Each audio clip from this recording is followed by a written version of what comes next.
Hello, you wonderful people, and welcome to another episode of Not Too Comic Book. This being a show where I talk about TV shows that are adaptations of comic books. For today's episode, I'm going to talk about the latest episode of Riverdale. A lot of really interesting things went down in this episode, so let's break it down. Well, first and foremost, let's start off with Archie's side of things, as he's kind of upset because, well, first and foremost, he's still dealing with seeing all the men in his unit that died under his watch. And especially what adds salt to the wound is that Taylor is going to retire and with honors and stuff like that. But for Archie, it's like that sucks. And he ends up explaining, with his Uncle Frank, like exactly what happened. Basically, Taylor sent them in there to kill like a bad guy, like a warlord. And obviously Archie was like, no, he was kind of against the plan because it would mean putting them in a position where like they wouldn't have the support they needed to. Like it's too much of a dangerous thing. But Archie caved, and ultimately they ended up getting bound in the trenches and were surrounded, And so he took the risk of going to go somewhere so they could signal out for like a helicopter aid. Helicopter pickup, but he thought he was taking the most dangerous job, but by the time he got back, almost everyone it was dead except for Bingo and Eric, and Bingo ended up dying before the helicopter even got there. So for Archie, it's just like that's why he's riddled with so much guilt, and he wants to do something. He feels like he has to do something, and even Frank telling him he's like, I want to tell you that you can win this battle, but he's like, I honestly don't know. But for Archie, he's like, whether or not I can win it, this is a battle worth fighting, because he shouldn't be able to just get away with doing the scandalous stuff that he did, in the sense of he was just, as Frank kind of put it, it's like he wanted one more star to add to his his decoration as a soldier before retiring. So he sent them in there he sent them in there as his kind of hit unit, and it's that's not who we are, that's not who we were, and he sacrificed all their lives to be in it, and it's he has the audacity to kind of retire it's nothing. And even the fact is Archie confronts him about it, and he's just kind of oh, who are you, some punk kid, you don't know what it takes to be a soldier, which is complete and utter BS. Yes, he might not have been in the military as long as you are, but that's very disrespectful to anyone who's put in the time, who's lost what he's lost. Anyone who's putting their life on the line to protect their country, it's for whatever amount of time, whether it's 3 years, whether it's 5, it doesn't matter. They're making a sacrifice that, not many people are willing to. Who cares of what his circumstances were that led him to that? Well, it's kind of on the whim.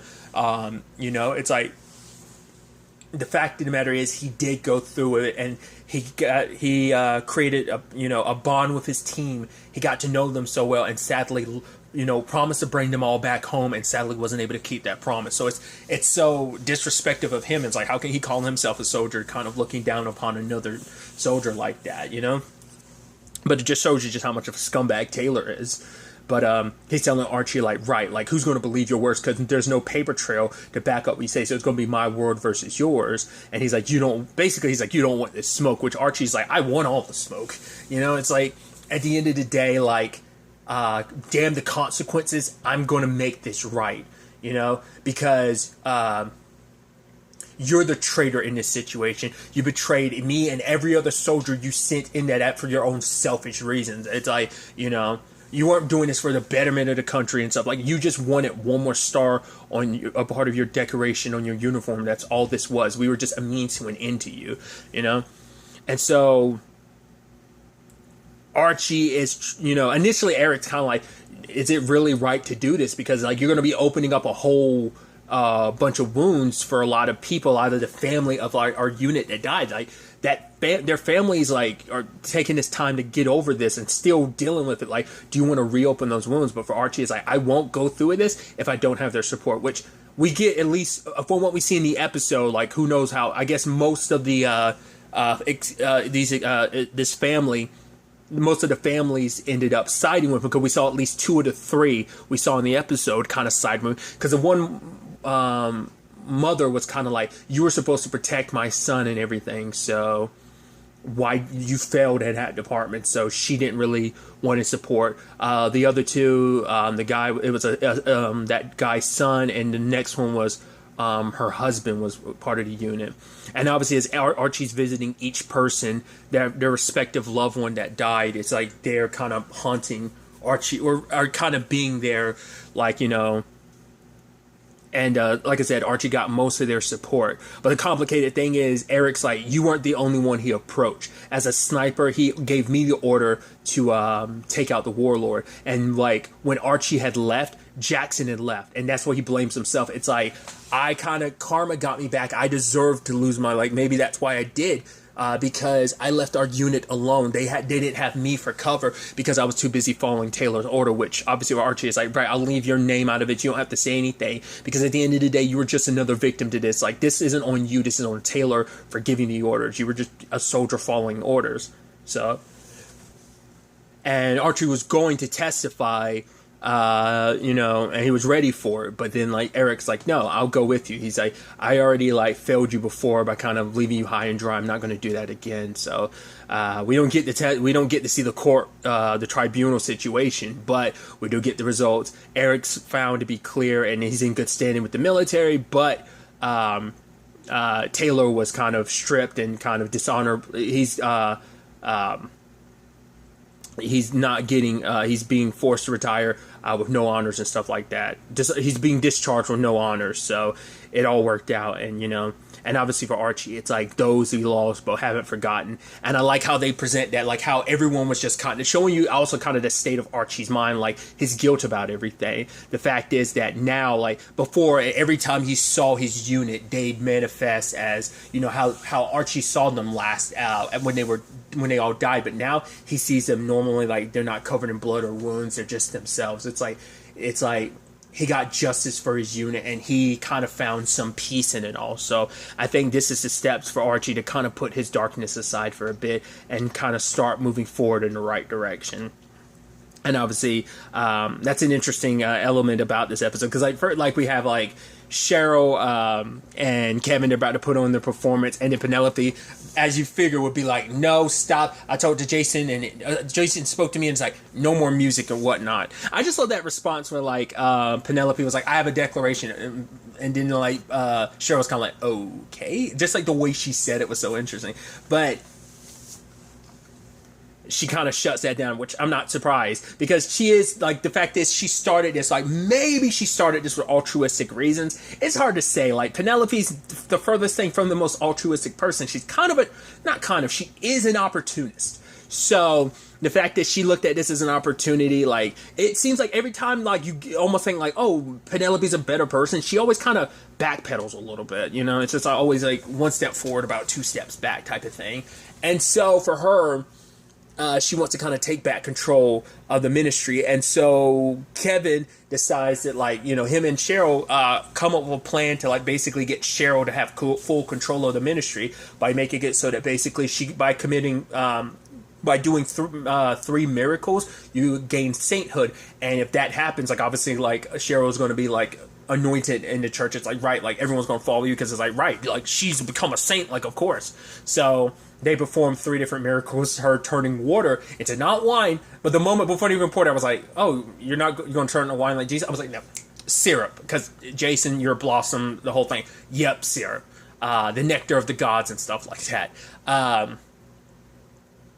But the next one was basically like the wounds, which I was like, you're giving yourself more wounds like Jesus Christ. I'm like, wouldn't it have been more?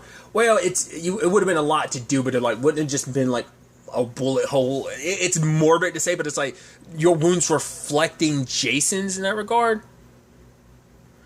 Because he didn't have any wounds to his hand, did he? I don't remember. Like, because I know he got shot in the head. Did he get shot in the head? Like, yeah. So like, I thought, but it's like she had the wounds on her hands, like Jesus. That sounds like. Wouldn't, like I said, not unless he had wounds in his hand, like, but also there's like no like wound to her head, like representing like the headshot. It's like whatever, right?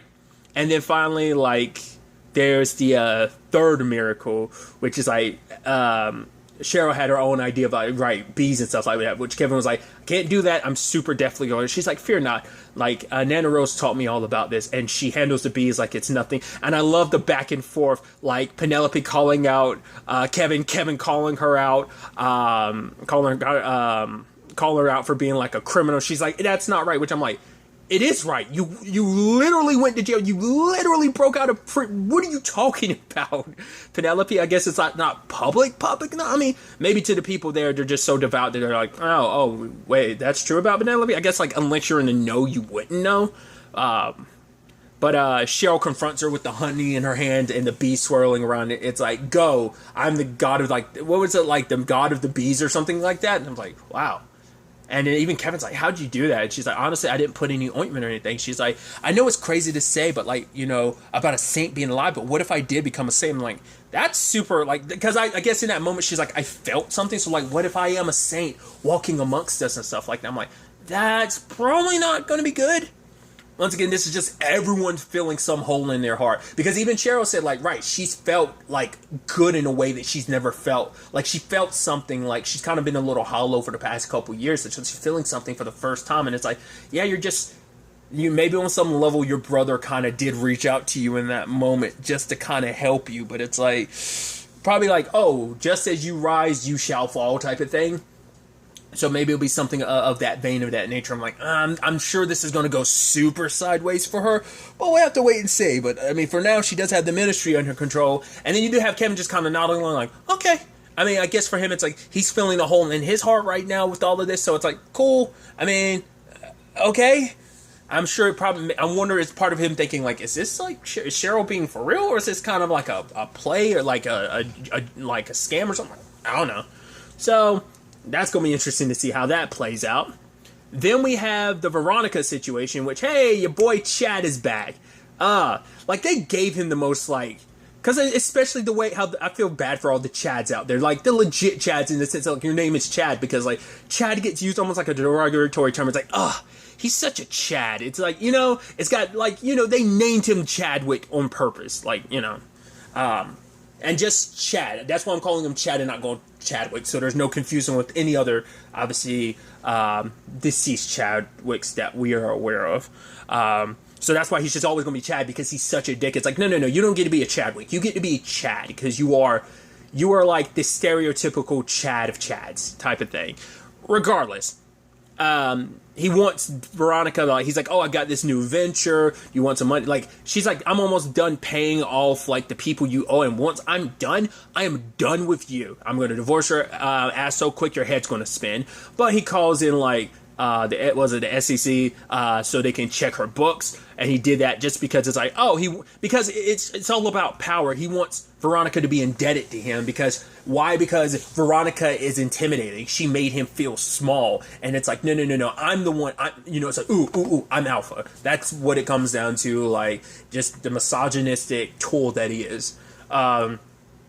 So, Veronica, and I love Reggie being like, right, we need to know where, like, the palladium is of your dad's. And it's like, well, I could call up Hermosa, and it's like finding out that there was a thing between Reggie and her, with Hermosa, which is kind of weird considering it's like, right, they're like, Reggie and Veronica have their past. So, like, finding out, like, ew, you've been hooking up with my half sister, and he's like, and him going to the phone like, oh, hey babe, and like, it's like, it's so weird to see that side of Reggie, but it's also like, that is kind of weird. And like, man, you've been with Veronica, and now you've also been with, like, her half sister in that time frame while she was away. It's like, that is pretty weird.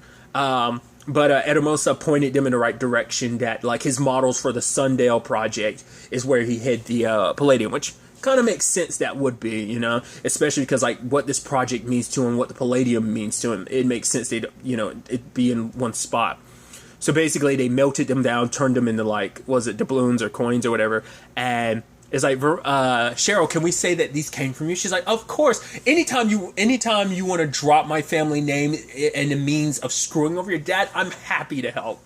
And so I love that, because at first, like, when he does show up, I'm like, at the auction, I'm like, does he know those are his coins? It's like, no, I guess he's like, no, like, it's just like, he's thinking like, oh, this is just some palladium, like, because like, oh, so he doesn't know. It's not until he walks up and is like, oh, did you just undersell them? Like, because if he knew that was his palladium, he'd be even more pissed. So I guess for Veronica, that made it even more sweeter. It's like, oh, you didn't even know you were betting on your own supply.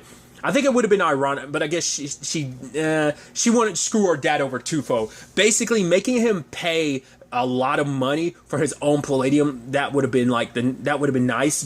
But I think the best thing is like selling it cheap and to someone else so he couldn't get it. So there's the amount of middle fingers getting thrown at Hiram. But also I love that like Hiram is getting punked out these last 2 episodes.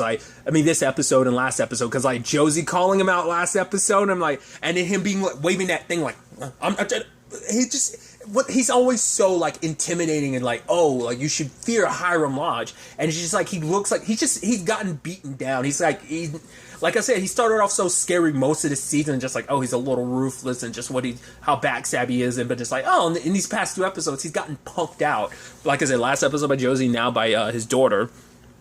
But now because of the money she got from that, Veronica was able to pay everyone off, and now it is a situation if the SEC shows up, it's like, oh, all books look okay, so it's like, yeah, I have no interest in joining your little venture. But then she's like, you know what, I'm gonna show up at the party, and it's like, right, we'll talk then. Which Reggie's like, are you really? She's like, yeah, like I've kind of stopped being me in the sense of like, I've been on the defensive lately. It's time for me, Veronica Lodge, to go on the offensive. She shows up at the party. I love that everyone else got sucked up into it because like Chad's ego started getting inflated. Like, oh yeah, like we're partying and enjoying it. But you could tell like Hiram was the only one not biting it because he was like, yeah, I know my daughter's up to something because she's a lodge and I know how crafty she can be. So basically, she ended up burning the whole situation down because basically she revealed the fact is that Chad covered up a helicopter accident, which I'm like, considering the business venture he's like putting a lot of stock into and money into is legitimately like a helicopter related thing.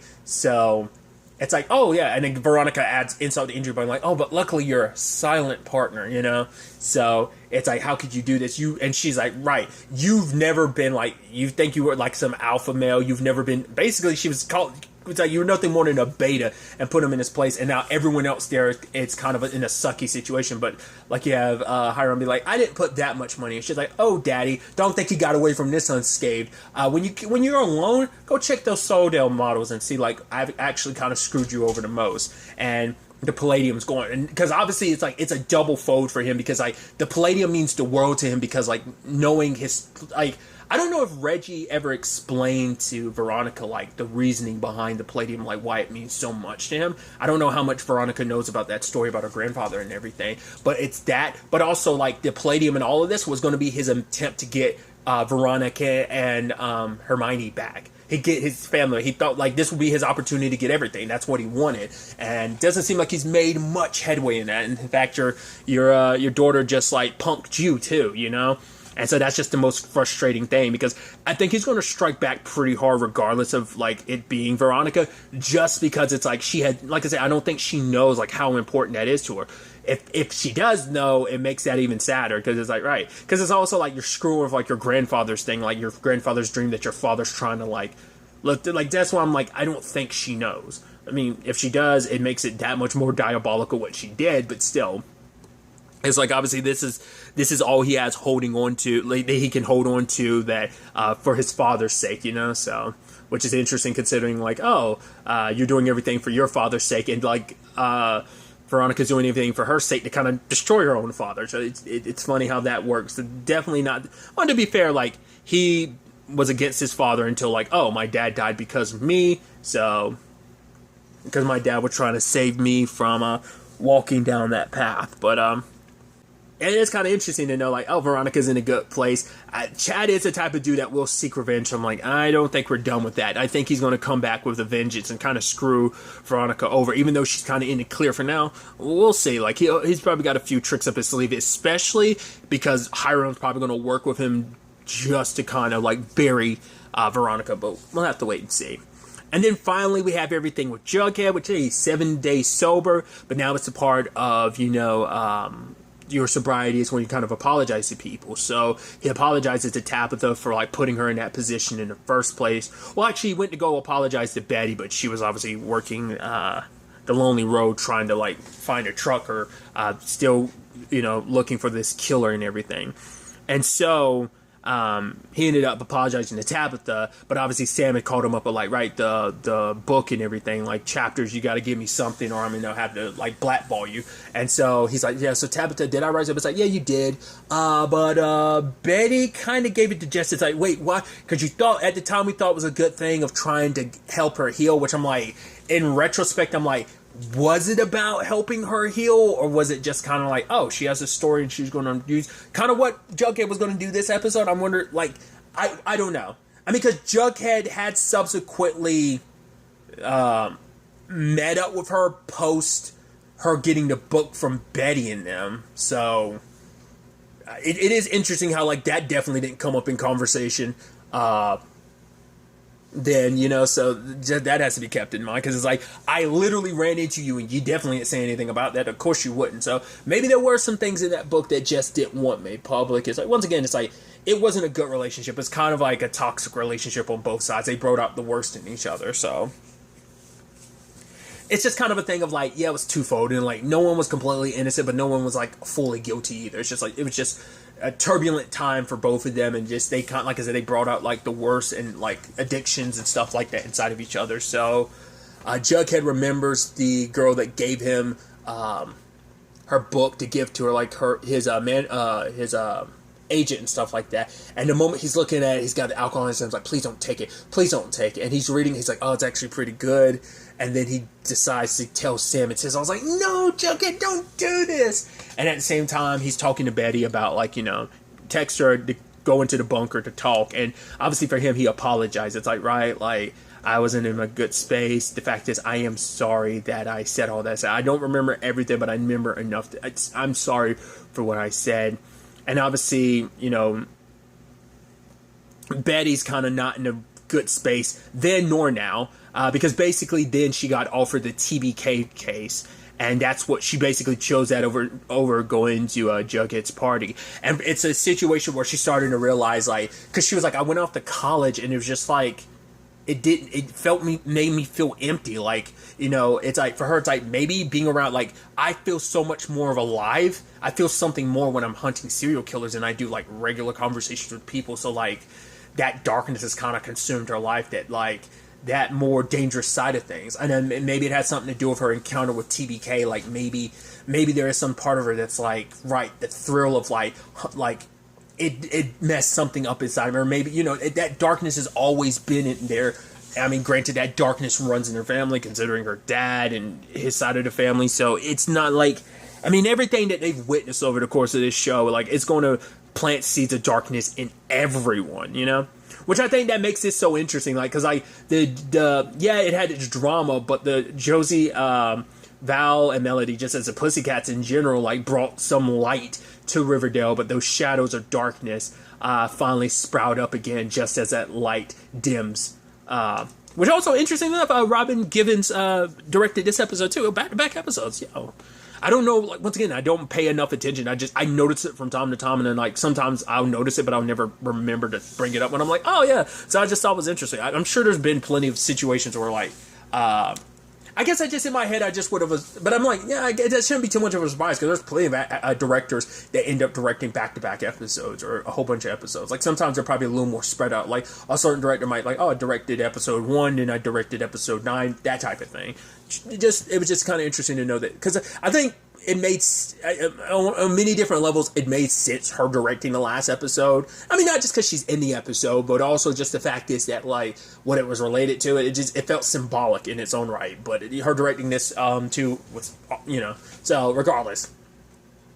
But, yeah, it's just like, just as the light that Josie and the Pussycats kind of brought to Riverdale temporarily, that those shadows started creeping up now that the light, that shimmer of light kind of trailed a little bit away, especially because there was a lot of positivity, because, like, you know, Tony gave birth to her son, Tony, you know, Anthony. So that, you know, it's that type of situation. So I think this might be the biggest, like, shroud of darkness we've really seen around Betty, because she's kind of a mess. I mean, and Jughead's kind of a mess, and it's like, neither one of them are really in a good spot. And I'm glad Jughead did the right thing at the end, because he calls up, like, he's talking to Sam, he's like, actually, it's not my story. And it's like, I'm going to have to drop you. He's like, I figured as much. It's like, hey, let me give you her information so that you can actually, I'm sure she'd be excited. At a moment, he turns around like Betty's going, but I was like, I'm proud of you, Jughead. It's like, I'm glad that you did the right thing. I was like, oh, that I would have been so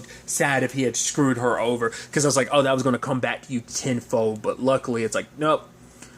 He's like, he did the right thing, and he ends up talking to Tabitha later, which, like, I know you're worried about Betty, but I want you to be worried about you. Your sobriety has to come first, because she was like, if you need to step away from writing and probably avoid being around Jess, then do what you need to like stay sober and get through this, because those are obviously going to be, both Jess as well as like this writing thing was going to be stress triggers that would have eventually led them to drinking, which they ultimately, in this particular case, writing ultimately does. But even Jughead being like, why do you treat me so nicely? Like, why you like, I'm a terrible busboy. Like, why you give me?